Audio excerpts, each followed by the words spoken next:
I want to do something new and exciting. I've played shambles and shambles of bad games, but I want to try reviewing something good this time. Well, Dan, you can. Who's there? It's me, Dan, your own personal Chaseface. Well, for this episode at least. ChaseFace? That sounds like an odd food. Don't act surprised, Dan. You signed the contract. You knew I was going to be here. Chase, you're ruining the flow of the video. I know. Anyhow, Dan, have you heard of the Darkest Dungeon? Wasn't that the Lovecraftian roguelike adventure game that was released to much success? Sure was. And I, knowing of your bad game predicament, thought that Darkest Dungeon would be a great game for you to review. If you can handle it, that is. Sure. Thanks. I mean, I can try. But if we're gonna do this my way. That means that I want to review this game because I actually like it and I think people should play it. For the first time in the history of my channel, I'm going to do an actual review of something. Whatever gets me paid, Dan. Alright, if that's the case, let's kick it straight into our Darkest Dungeon review. We find our hero, Sir Centurionitis. Whoa, Dan, that's your name? Why don't we do something a little better? Something like, I don't know, Sir Shabuzi. Yeah, I like that one. Chase, seeing as this is my channel, don't you think I'd have some say in my video? Like what my name is? Can't hear you, Dan. Too busy narrating. Our hero was told the crushing backstory of Darkest Dungeon. His relative has gone crazy after all the things that have happened to him since the odd going-ons in his village. After leaving everything behind for his heir, he commits suicide. It's then up to his heir to claim the ruins and wreckage of his property. The first thing you'll notice about Darkest Dungeon is the atmosphere. The dark, almost scary mood that's cast as the game sets up the adventures that your party will go through. You'll face treacherous monsters, dangerous traps, and find beautiful riches. You'll notice things like the lighting changing when your torch runs out, and your characters moving differently when affected by fear. Before you even set foot in the real game, the atmosphere tells you, get ready, this won't be easy, you'll die, but with enough practice, you can make it. Our hero arrives at the village. Not wanting to risk it alone, he's given the option of bringing along more treasure hunters, witch doctors, priestesses, thieves, and knights.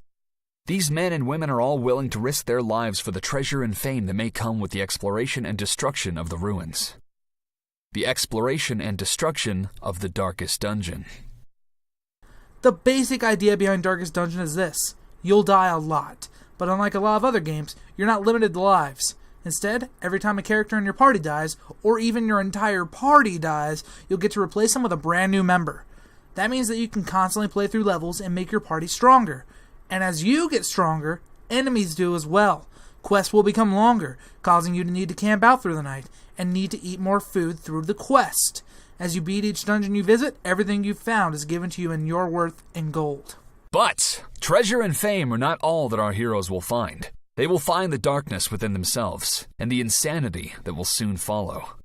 One of the biggest features of the game is actually one of the things that can make it terribly difficult, the sanity meter. Each member of your party can take hits to their sanity, be it from being hurt, being in the dark too long, or even seeing something that's not pleasing to their eye. And with each hit, their sanity meter fills. When it hits 100, your character will gain a new trait, typically a bad one. These traits will cause your character to act differently. Here's some of my personal favorites. Selfishness. The character will do things that focus on themselves, be it them attacking first, searching for their glory, or them shying away from a fight, claiming that they're more important than anyone else. Masochistic. The character will go out of his way trying to inflict pain on himself, and when damage is inflicted onto another character, he'll claim that he wishes he were the one hurt, causing the rest of the team's sanity to drop. Abusive. The character will go out of their way to mock and belittle the other heroes. This can lead to other heroes quickly losing their sanity. And my absolute favorite, paranoia. The characters won't accept any healing, be it from items or abilities, and refuses to listen to player commands at times, believing that the player and partners alike are out to get him. On top of these traits, there are quirks that each character can have. These are very similar to the traits, although the effects aren't as widely noticeable. Some of the more common ones include Egomania, the obsession with oneself. Compulsive. The character is obsessed with doing certain things. Guilty conscience, bears the guilt of things real and imagined. Demonomania. The character believes that they are possessed by demons. If your character is struck with a trait or quirk you don't like, you can actually get rid of it. Traits, the bigger and arguably worse of the two, can be removed by lowering the character's stress and sanity. This can be done by sending them to pray, gamble, drink, or visit the local brothel for some fun and games. If your character has a trait that you don't like, you can send them to the sanitarium. It's there that you can have their quirks removed for the cost of gold. When you're finally happy with your character, you can send them off to one of the dungeons and have them search and destroy. While in a dungeon or on a quest, you'll see your torch at the top of the screen. This is one of the coolest things about the game. How much or how little light there is can affect everything, from how fast your characters go crazy, how much damage enemies do, even things like how rare the loot you find is. Many of the quests involve one of 4 things: killing every enemy in the dungeon, finding 3 lost relics, exploring a certain percent of the dungeon, and eliminating the boss. Most of these missions can be done in one day, but some will require that your party rest once or twice. When resting, there's a period of time where your characters get to sit and talk. Each character has a few different abilities that can affect either themselves or their team. Some characters heal the team at the cost of sanity, while others can shout triumphant phrases and bring the team's spirits back up. This is a great way to recover health and sanity from previous battles. Speaking of battles, the battle system in Darkest Dungeon is brilliant. Your heroes are set in formation. Their attacks are based on where they stand.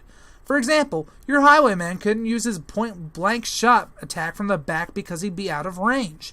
This gives you plenty of strategic value. Do I want to have him in the front for the attack buff when I use this move? Or do I want him back here so he can do more damage from afar without taking damage from big hitters? Your enemies also lie in formation, and when your torch is lit, you can screw up their formation by surprising them.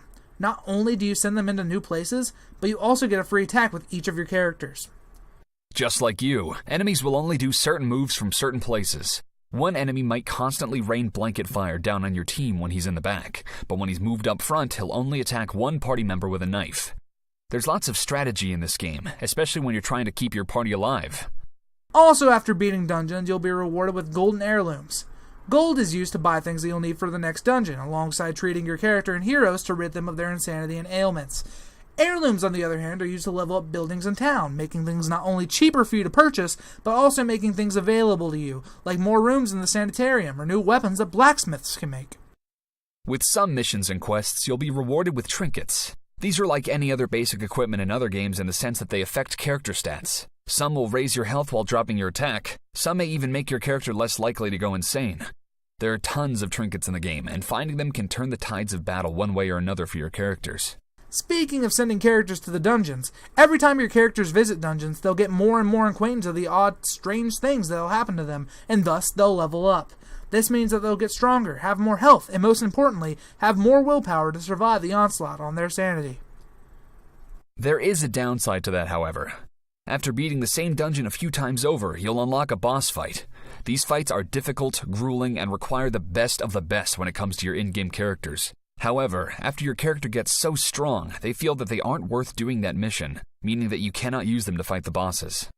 That leaves you with your weaker, less prepared characters, and thus the boss fight goes from challenging and fun to impossible. This means you'll be spending more time doing easier quests and leveling up characters you don't necessarily use to fight a boss that your other characters would have been fantastic against. My general tip to avoid this is pacing. Level up all your characters across the board regularly. That way when you're finally ready to take on the boss, your main cast won't deny you their abilities. Speaking of your main cast, there are several class types in Darkest Dungeon, each of them attacking, defending, and behaving differently. There's the Bounty Hunter, a heavy hitter designed to wreak havoc on your enemy's front lines and formation. The Crusader, whose basic functions are dealing damage and taking it. The Grave Robber, whose versatility and ability to play the field no matter where she's positioned in the party make her a must-have for the team.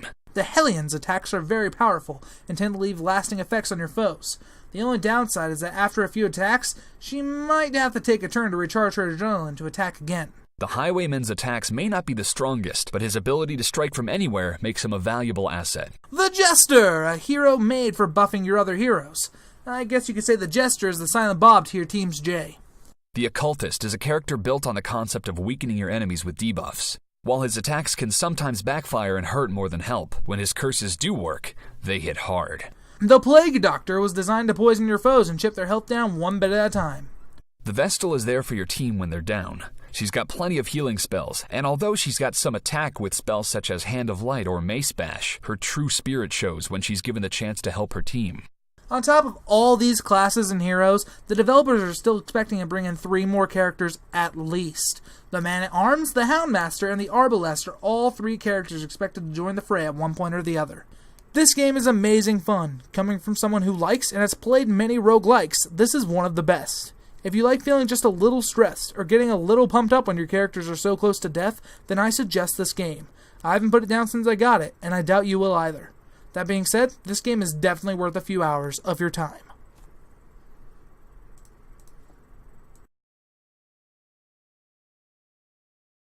Hey guys, and I'm Centurion Dan, and this is ChaseFace.